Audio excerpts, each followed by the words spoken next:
सफरचंद काढला आणि राग राग त्याला असा फेकून मारला महाराज. जसा त्याला फेकून मारला त्यानं झल्लन खायला चालू केला.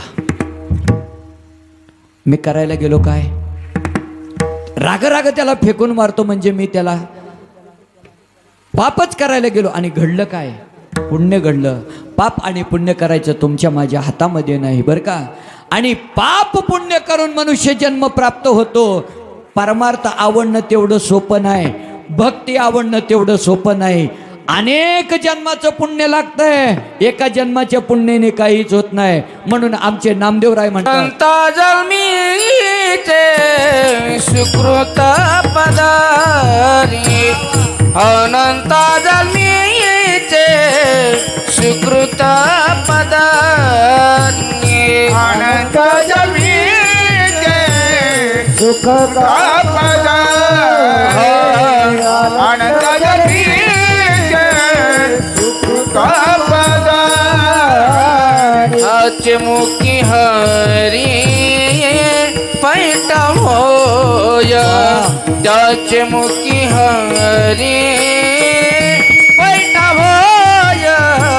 हरिमुखी गाता हर पालिता, हरिमुखी गाता हर पालिता, हरिमुखी गाता हर पालिता, हरिमुखी गाता हर पालिता. नाथबाबांचं गोड प्रमाण दिलं महाराजांनी.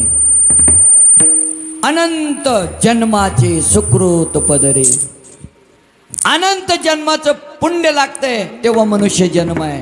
अनंत जन्माचं पुण्य लागतंय तेव्हा मनुष्य जन्म प्राप्त होतो. आमचे नामदेवराय सांगतात, जन्मोजन्मी आम्ही बहु पुण्य केले, तेव्हा या विठ्ठले कृपा केली. बर का, हा अनंत जन्माचं पुण्य लागतंय. पुण्य कमवणं आपल्या हातामध्ये नाही, तर मनुष्य जन्म प्राप्त होतोय. मनुष्य जन्म प्राप्त होणं म्हणजे पावलो हा देह कागटाळीने आहे, न घड उपाय घडो आले. पावलो हा देह कागटाळीने आहे. कागटाळीने आहे माहिती तुम्हाला. आपल्या प्रभू रामचंद्राच्या मंदिरामध्ये, या असणाऱ्या त्या प्रभू रामचंद्राच्या धर्ममंडपामध्ये एक आंधळा ग्रहस्थ देवाचं नामस्मरण करत बसलेला आहे. हाताने टाळी वाजवतोय, मुखाने नामस्मरण करतोय. नामस्मरण करण्यामध्ये तो दंग झालेला होता, तल्लीन झालेला होता. एवढा टाळी वाजवत होता आणि एवढा नामस्मरण करत होता.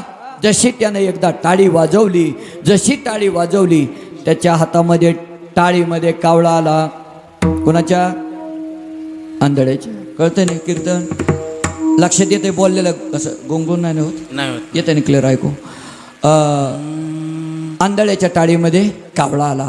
जसा त्याच्या टाळीमध्ये कावळा आला, आंधळ्याला आनंद झाला. त्याने तो कावळा घेतला, बगलात मारला आणि अजून भजन चालू केलं. पोरं 2-4 चालली होती रस्त्याने. पोरांनी बघितलं, अरे म्हणले ह्याच्या टाळीत तर कावळा सापडला. आणि जसे शब्द आंधळ्याच्या कानावर गेले, आंधळ्याला गर्व आला. शब्द कानावर गेल्याबरोबर आंधळ्याला गर्व आला. गर्व काय येतो? जिथं अर्धवट ज्ञान असतं तिथं माणसाला गर्व येत असतो बरं का.